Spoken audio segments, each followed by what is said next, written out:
my lovely bookish babies. How are you doing? I have missed you a lot. And now I'm back with my monsoon TBL list because monsoon is my favorite season of all time. I think it's the perfect time to curl up in your bed with your favorite book and just forget the world and listen to this slow, cozy music and the rain falling sound and probably playing a Ghibli movie in background. It's just perfect.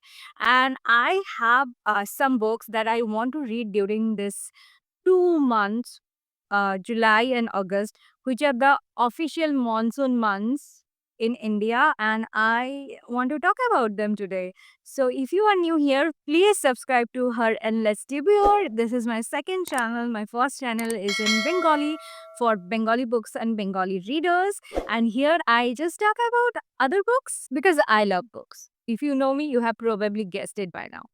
So, without further ado, let's get started.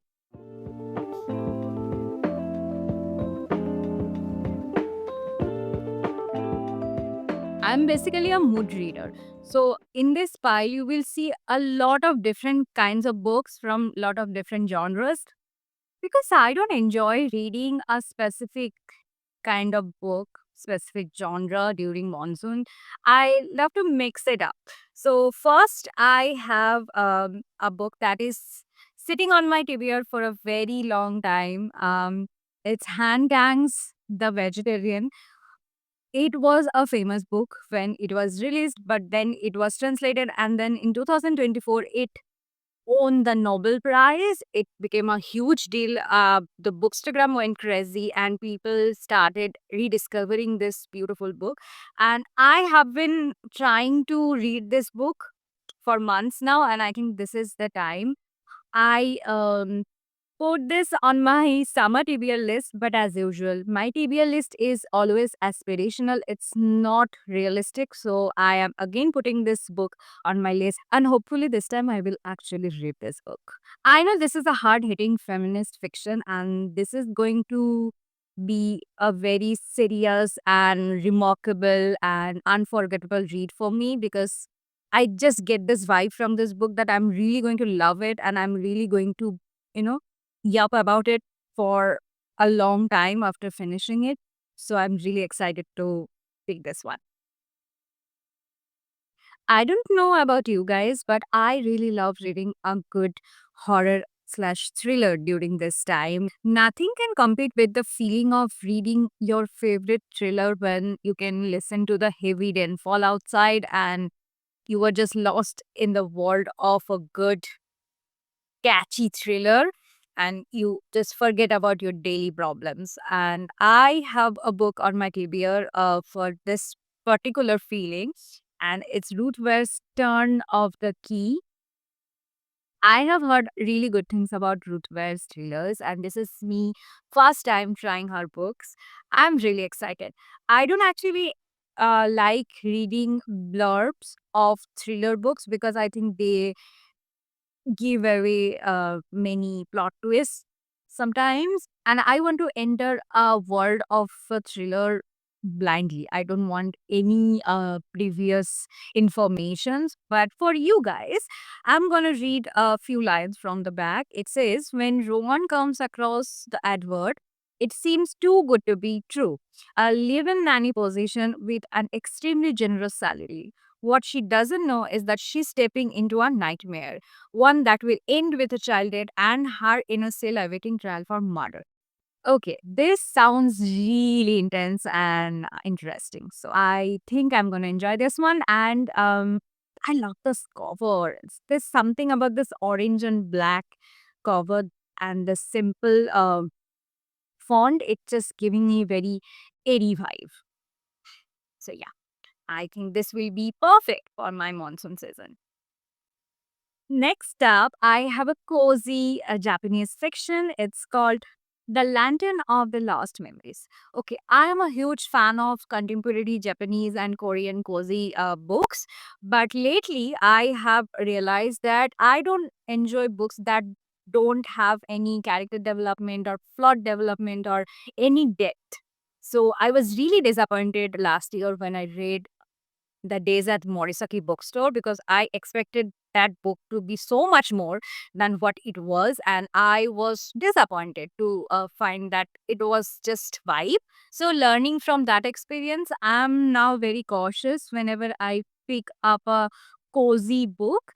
But many bookstagrammers and booktubers whose choice of books, whose taste in books really align with mine, actually love this one. So I am not going into it with any judgment. I think I'm gonna love this one. It's not like the Days of Morisaki Bookstore, I hope, because the concept of this book is really, really fascinating. So it's about a studio, I guess, where there is some magical realism happening, and I can see a cat, I can see cherry blossoms. So yeah, I think it's gonna be perfect for me.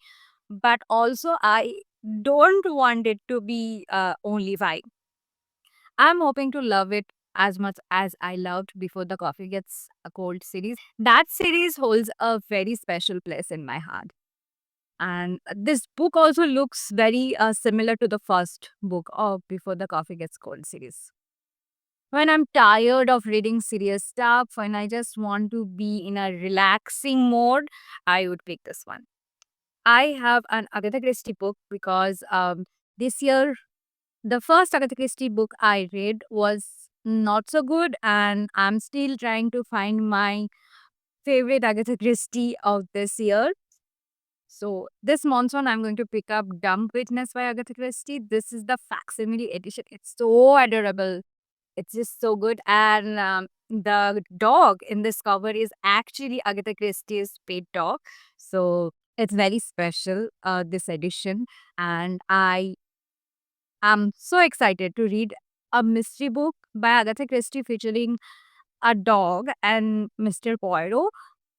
This sounds too good to be true. And I just can't wait to read this one. I had this book for quite a long time, but I was actually saving this book, and I think right now it's time.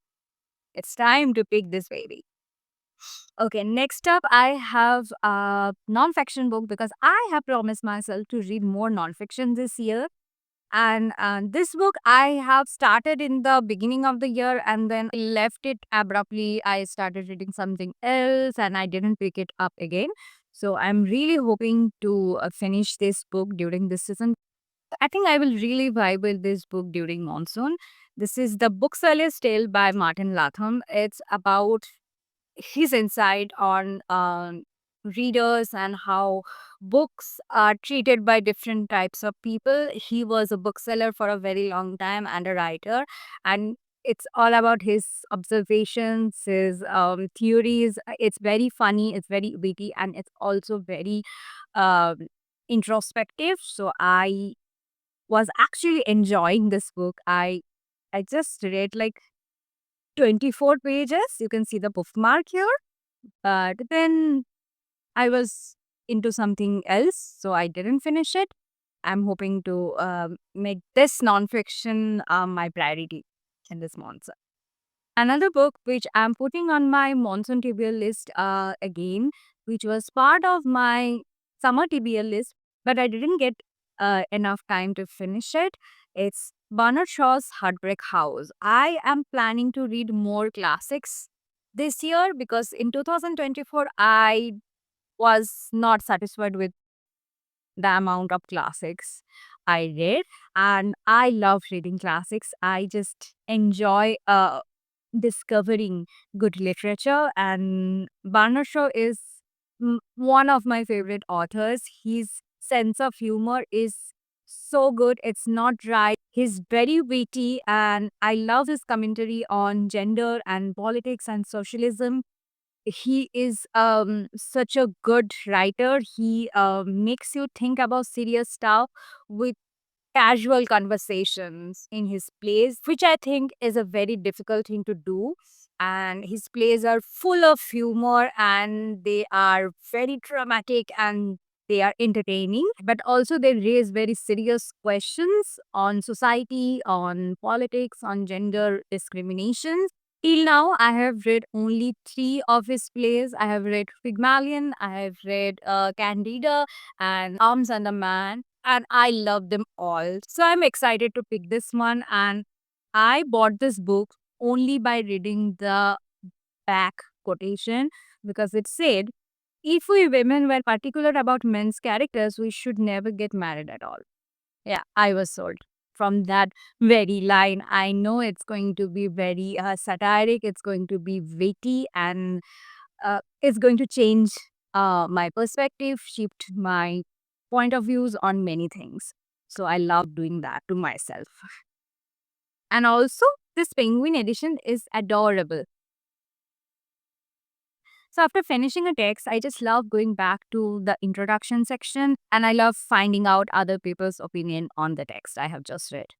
So I love this type of editions. And if you are a beginner and if you are trying to get into more English classics, I would definitely recommend you to pick a Penguin classic or an Oxford classics because they will provide you notes and other pieces of work that will actually help you to get through the classic piece of literature.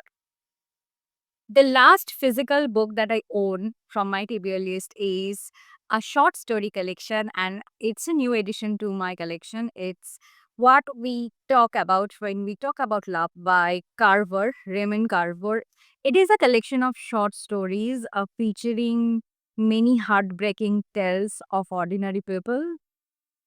Sometimes I love to treat myself with a little dose of melancholy during monsoon season, and I think this book is going to fit that vibe perfectly. And I am a huge fan of sad books. There is something so elegant and delicate about seeing fictional people dealing with grief and sadness and pain. It just enlarges your own heart and it allows you to feel your pain. um I think that feeling is also very, very valid and it's needed. And it's another privilege to experience that sort of pain and that grief through your fictional characters. It's a blessing. I have finished my first Stephen King book in May and I am obsessed with his writing style. I'm obsessed with the way he describes horror. It's so different, and now I understand why he's called the king of horror. And I have read Night Shift. It's a short story collection. I thoroughly enjoyed each story of that book. It seldom happens when I actually enjoy each and every tale from a short story collection. Sometimes some stories are hits, some stories are miss, but in this collection, I loved every story. And these stories are horrifying. They are literally chilling and they just scared me. They are disgusting at some point, which I actually love reading. I have discovered that about myself lately. And they're very different from each other, which is such a great thing to discover in a short story collection where you understand that it has a similar thing, but each and every story has a distinct identity. And now I'm ready to jump into his bigger, chunky fiction writings. I'm really hoping to get into Stephen King's novels. And I want to start with the OG fans popular, not Shining, because I am going to read Shining later. But I'm going to start with Misery. I don't own this book. Reading Misery during this monsoon season is going to be so much fun. Yes, I am into horror books, and basically, I just need an excuse to read horror books, and monsoon is my excuse right now. The last book on my TBR file is an audiobook. It's Rope Protocol. This is the third book in Motherboard series. I am currently reading and listening to the second book in this series, and I just wholeheartedly adore this series. This sec unit calls itself the Motherboard because it has hacked into its governor module. So basically, it is now in command of itself. It doesn't have to listen to any human being or a company, but it decides to do something with its power and its freedom. It starts helping human beings and good people. This series is so good. If you are not into a sci-fi books, I will urge you to pick this one and give it a try, because this is so good. Once you get into it, you will not be able to put this down. I'm just sure about that. And right now, I am about to finish the second book, so I'm really hoping to continue the series.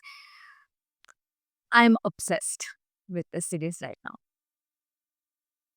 So that's all for today, guys. I hope you loved my monsoon TBR list and share your monsoon TBR list with us.